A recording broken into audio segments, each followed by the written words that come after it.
By the end of this video, you will know how to use if, switch, and set nodes in n8n, build your workflows, to build and make your workflow smarter and avoid mistakes. We're gonna build a workflow which is gonna be smart lead handling system, and we're gonna go node by node after that. If you want to skip the tutorial and get just this workflow to use it for handling your leads, just go down in the description. You can download the template with the SOP and all the details about the prompts, HTML codes, and everything about this. But if you follow step by step, you're gonna see how to build this whole workflow, and after that you can use all of the techniques to build your workflows in future. Let's go.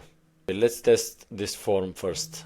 I have a filled form. Now later I'm going to show you how to fill and what kind of details we are filling in this form. Just to show one quick example, let's click. It's a filled form. It formats the lead data, goes checks if the lead is high priority lead or the budget is more than 5,000. If it's more and high priority, it's going to notify our team lead. If not, it's going to do nothing. And then going to come here to route the project by type. It's going to route it to the marketing team for this example, because we have a marketing funnel request. It's going to send an email to the marketing team and save the marketing leads in this sheet where our general leads are here, and marketing leads is going to be saved here, and our web leads and AI clients. Okay, let's see the email how it looks, and we're going to continue with the other cases. This is the email that our marketing team is going to receive. New marketing funnel inquiry. A potential client is interested in building a marketing funnel, and these are the details that we have from our form. Okay, let's fill the form with details for our web team to see how it's going to work on their side. Let's clear the execution data. Just come here and clear. I'm going to fill the form and run the automation. The form is filled now with some data. We have website development, budget, urgency level medium, and need a responsive landing page built for our latest product launch with basic animations. When we submit it, it's going to straight away go check if it's high priority or not. It's not. It's going to route by project. As you can see, it's going to go to our website team, email the website team, and save the lead in the web. Here you can see the web leads. In the general leads is going to be the same. I run it twice, that's why we have so many duplicates. But if we want to avoid the duplicates, we can just make it to check the description and the email. And then let's see what kind of email it sends. This is the email that our web team is going to receive. New web project lead, a new client has requested. Here are the details, and these are going to be details. Please follow up within 24 hours. The next one is going to be AI lead sheet. It's going to go here, AI automation, and straight away save our AI client here, so we can work and have the lead saved. And this sheet is going to be for our this is going to route all leads to the certain team, and also it's going to save them in the general leads, so we can know how many total leads we have. And after that we can see our marketing, web, and AI clients. Let's go now node by node and see how we can build and how we are using set node, if node, and switch node, so you can use them in your future automations as well and increase your efficiency and make more complex workflows. Let's start. Now we are starting with n8n form trigger. You can come here and just write n8n form and triggers new n8n form event. When you get the form, this is the link of the form, the production URL. When you can share this in your website, in your socials. When people click this link, they're gonna be on the page with this form they have to fill and to submit it. But for the production URL, for this production URL to be able to work, the workflow has to be active. Okay. Then we have our form title. This is going to be our form title. Just write your title, description, please fill the fields below and submit the form, and our team will be in touch with you in up to 24 hours. And form elements, we can add form elements from here. You're gonna see add form element. When you click it, you're gonna straight away see what kind of element you are adding. So we're gonna add our full name. It's gonna be element type text, no placeholder, required. We're gonna make all of our fields required so we can keep the data consistent throughout all of the workflow. Email, we're gonna choose element type email. Company name is gonna be text. Product type, we're gonna make a drop down list to avoid mistakes from the users. We're gonna give them the choices, so these choices are gonna be used in the if node and in the routing switch node. So we are coming here and making one option. If you want to add option, just click add field option and you can add your option from the drop down list. AI automation, you're gonna say website development, marketing funnel, and other. If you click multiple choice, it's gonna make it as a checklist, so they can check all of the options, but we want to use only one option, and we're gonna make it required field. Budget, it's gonna be a number, required. Urgency level, again drop down list to be able to easy to choose. Low, medium, high. We're not gonna make it multiple choice. Project description is gonna be text, required. And now when we come to the end of the form, respond when form is submitted. We're gonna leave it like this. When form is submitted, so it's gonna go, this thank you message is gonna go to them. But in order to see these options, you have to click add options and turn off append n8n attribution. Click add option, form response from submit text, and you can see when they submit, we can change this text that they're gonna see. We have put this text, and then there is one more thing, custom form styling. This is the CSS code of the form. As you can see, when I run my form, you can see it's not the normal form, but font is a bit changed, the button is purple, so you can adjust this form however you want by editing these fields in this CSS code in this form. Don't worry if it looks so complex. You just copy the full form, just copy the full element, go to ChatGPT and say this is the CSS code of my form. I want to style it to look more professional, for example, to be with color yellow, let's say, and you come here and you have to look for the same type of code to paste it here, and when you run it, your form is gonna look different. And this is for the form node. Then we have to format the lead data from here. We come to the plus and click set node. When you hit set node, you just use manual mapping, and when you click here, you can drag and drop fields and edit them. Let's fill the form and we're gonna come back.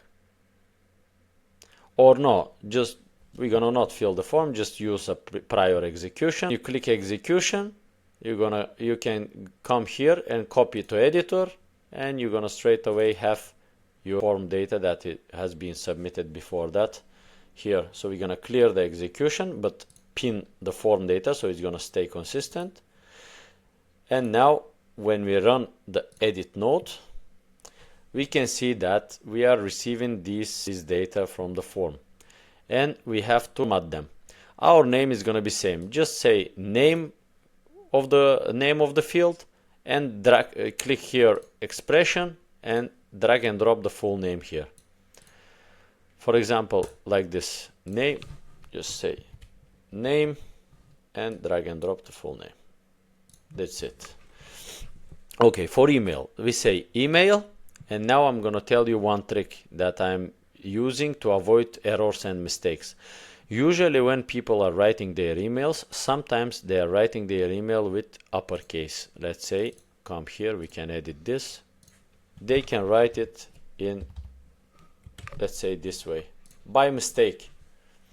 And when we run the automation, if this is written with mixed upper and lower case, and if somewhere we have like a check or something, it's gonna check for the exact match of this, and it's not gonna match this. If we are looking, for example, for this mail in our Google Sheets, it's not gonna find it if it's written like this. So we have to keep our data consistent from the input straight away. In every workflow, we have to format the data and keep it consistent throughout the whole workflow.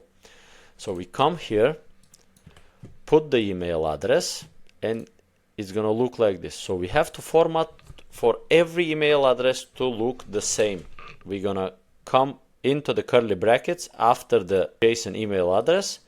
We press dot, and here we can see the options what we can do with this email.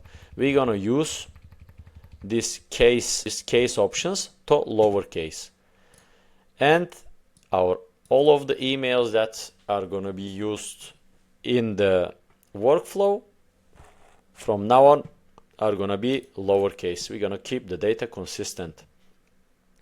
Okay, next, company name, just drag and drop, type, drag and drop, budget, urgency, description, and for the date, for example, we don't want our date to submit it at, you can see the date here. Okay, if we drag and drop it, it's gonna look like this. We don't want to look like it. So we click again, come in the curly brackets, in the end of the text between them, just click dot again to date and time, again dot, format, and now we can see the format that is going to show year, month, and date, but we want it to show date, month, and year, and the hour as well. So we're going to come delete it.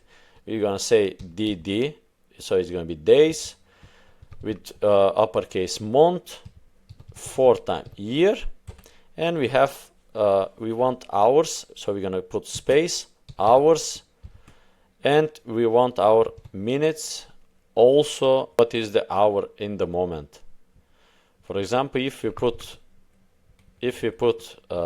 hour like this, it's going to use 24 hours format. If we put hours with smaller letters, it's going to use 12-hour format. So let's put this, minutes, M, and in the end, when you put small a, it's going to show PM or AM. But if it's 24 hours format, you already know 14 is PM. So anyway, we're going to keep it like this.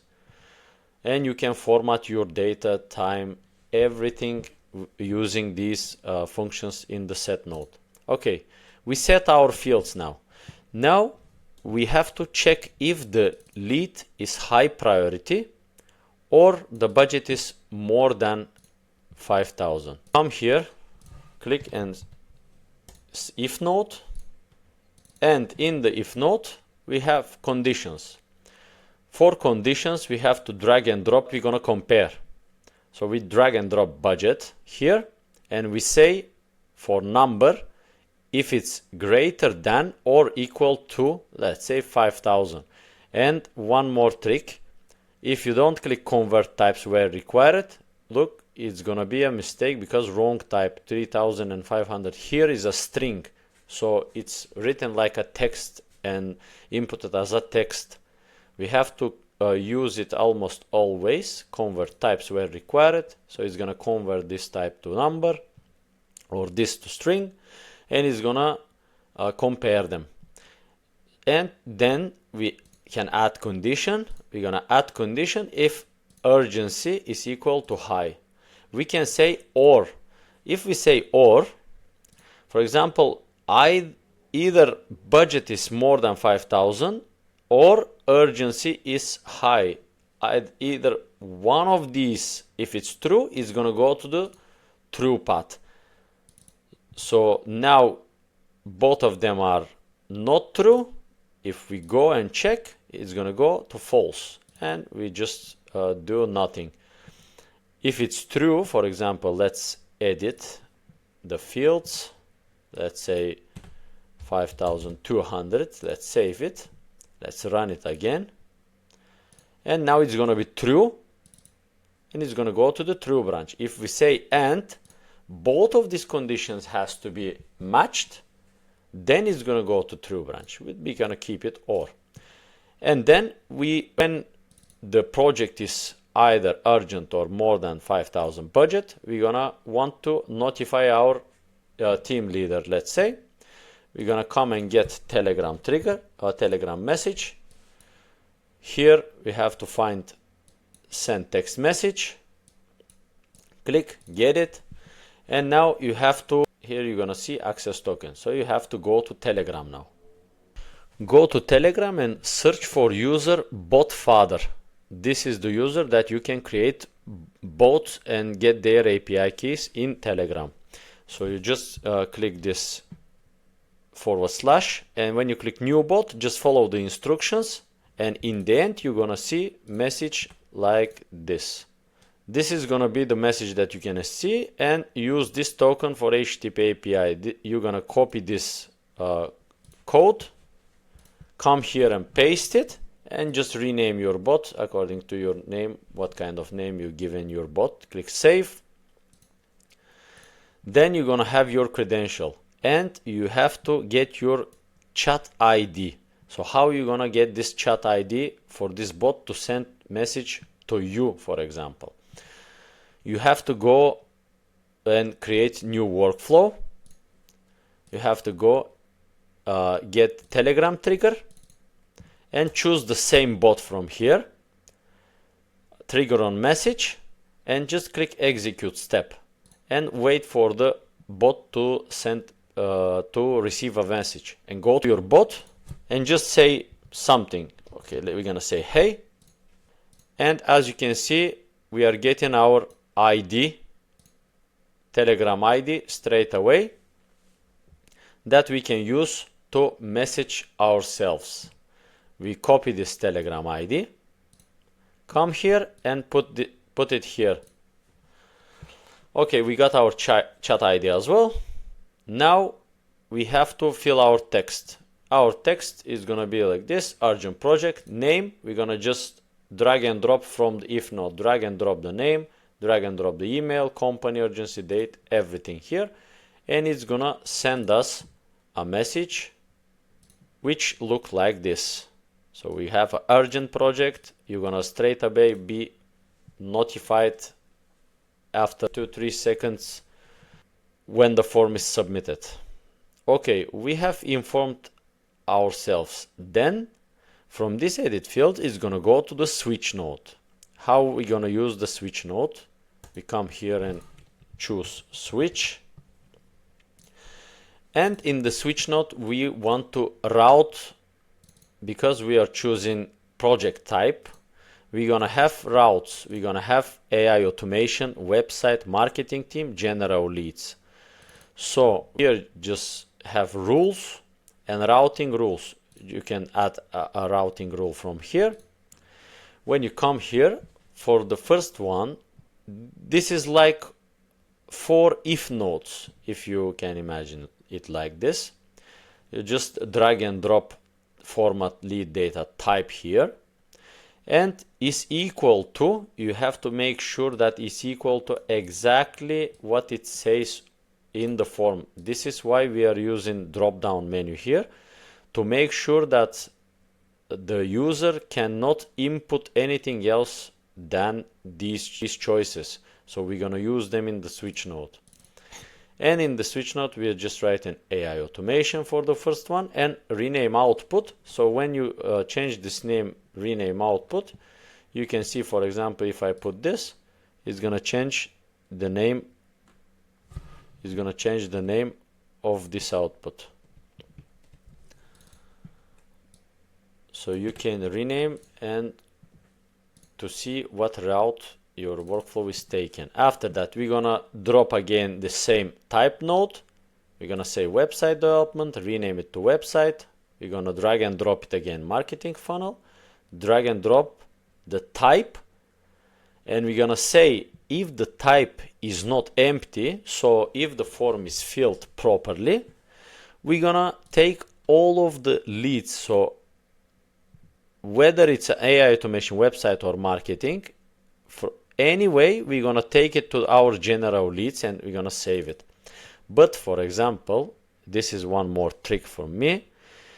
You come to here and add options. Usually this option is turned off. Send data to all matching outputs. If this is turned off, if we run the switch, it's gonna go straight away to the first route that it's matching. So it's gonna go to website development and that's it. It's gonna take this route and it's gonna finish. But if we choose and turn it on, now you're gonna see it's gonna go to general leads as well. So it's gonna go to all matching routes. This is why you have to come add option and send data to all matching outputs. So we can save our potential client in our general lead sheet as well. So what we are doing after that, we are getting our Google Sheets. Let's say Sheets, we come here, append the row in Sheet, and for AI automations, we're gonna save our sheet. This is gonna be our sheet, AI Clients Web. I'm gonna include it in the packaging that you can download for free from the description. And also, if you want to be updated for my new videos, new projects that I'm gonna run, and to get all of these templates and files and SOPs for free straight into your email, just click the link below and subscribe to my email list. It's totally free. Thank you. And then we're gonna use this sheet. Just create this sheet or get the file and copy it to your Google Drive. Come here, choose your sheet, choose from here AI clients, so your sheet 1, and map the columns manually. And when this route by project type, it's routing there, so we can see it here. You're gonna see the fields that you can choose. And you just drag and drop here the full name, email, company, project type, everything from this set node is going to be duplicated in here, and you have to drag and drop them. And this is it. It's going to straight away send.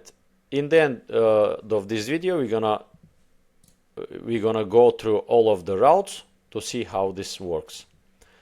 Okay. And now the website route. We want to send our web team an email. We're gonna come here, click Gmail, get it, and connect it here. We're gonna send to our web development team, for example. Our subject is gonna be new web project lead, email type HTML. And now here I'm gonna use an HTML template. This template is gonna be included as well, so don't worry, just you're gonna copy and paste it here. And here are gonna be the variables that you're gonna drag and drop. So we can see from the switch node, we are routing here, and these are the variables that you just take in and drop in here between these brackets and TD signs. So this is gonna be your template, and when you fill the name, email, company, all of the variables and data from the lead, this template is going to be constant every time, so only the data inside is going to be changed, and the whole vision of the email is going to stay the same. Because if you do it, for example, with AI agent, it can break the HTML code, it's going to send it's going to miss something, for example, then it's going to be an error. So to be consistent, better to use straight away the template and just change the variables. That is going to avoid all of the mistakes. Then come down here, add option, append n8n attribution, just remove it, and add option, sender name, you can just rename your workflow. Okay, send the email, and then we click here, get sheets, Google Sheets, append row again, and here we're gonna let's send the email. And here, as you can see, now one more trick. You cannot see anything in the route by project type, but we want to get the data from there. So we can access them by using this. You come to full name, it's fixed by default. You click expression or just press equal sign. It's going to straight away make it expression. Open the curly brackets, and now you can see that you can access the previous nodes here. You have to come to root by project type, click enter, press dot. You can see item, enter, dot. You can see JSON, again enter, dot, and we can see that we can access everything that is routed here. So all the data from set node, it's going to the root by project type. So this is going to ensure us that there are not going to be any mistakes in our workflow. When the project is routed here, only then it's going to take this data. So for full name, we just go to name, click enter, and you can just copy this, just paste it here, come here, delete the name, dot, after the JSON click dot, you can see what you can access. And what is the second one? Email. Just click email, fill all of them like this for the date, and this is going to update and save our lead into our web leads sheet. It's saved. When we come here, web leads, straight away you can see that we saved our lead, and this is it. And then we do the same thing for the marketing team. Again, marketing inquiry. Here, bit different template for the email, again with variables. Here append n8n attribution, check these, and save it in the same way. And for saving general leads, we just come here, just map everything from there to the sheet, and here you have to choose general leads. Here you have to choose marketing, here you have to choose web, because we have our sheets ready here. And this is gonna be it for this workflow. Let's test it, run all of the possible combinations to see what are gonna be the results. Okay, I'm gonna clear the execution data and fill the form again. Let's fill the form and go first route, AI automation and importance. I have filled the form. I'm going to choose AI automation. Budget is going to be 6,000. Urgency level high. Looking to automate email follow-up system using OpenAI. And we're going to submit the form. And straight away we are getting our message because it's urgent. It goes, save it to the AI automation, AI clients. We have our client. In the general leads, we have our lead. And this is the first path. Okay, let's go the second path. I'm gonna fill the form again, and the form is filled now. So this time we choose website development. Budget is more than 5,000. Medium, need a responsive landing page. Submit. We can see do nothing. It comes, sends email to the web team. Save the web leads. We can see in web leads it's saved. This is the time. In the general leads as well. And let's check the email, and we have it in our email as well. Let's go to the marketing route, execute workflow. I'm gonna fill the form, and the form is filled. We are choosing marketing funnel, budget low, interested in setting up email funnel. Let's submit. It goes, does nothing. Email the marketing team, save the marketing leads, save them, save the general lead. Let's check the email, and this is the email, new marketing funnel inquiry, and we have all the data required here. And let's go the other route, execute workflow again. I'm gonna fill the form last time. Okay, the form is filled. As you can see, project type order, budget 2,000, medium. We need a small Zapier to n8n migration for internal tracking Slack alerts. Let's see, submit. And it's gonna go do nothing, and it's gonna save it to our general lead sheet. And as you can see, it's saved. And this is gonna be it for this tutorial. If you like this tutorial, like and subscribe if you find it helpful. Make sure you check links in the description to download the template. the HTML codes, the JSON template of this workflow, and from now on you know how to use if node, switch node, and set node in your workflows. Make sure you subscribe to my email list to get updates about my future projects, my new videos, and get the templates. Thank you very much, and see you in the next one.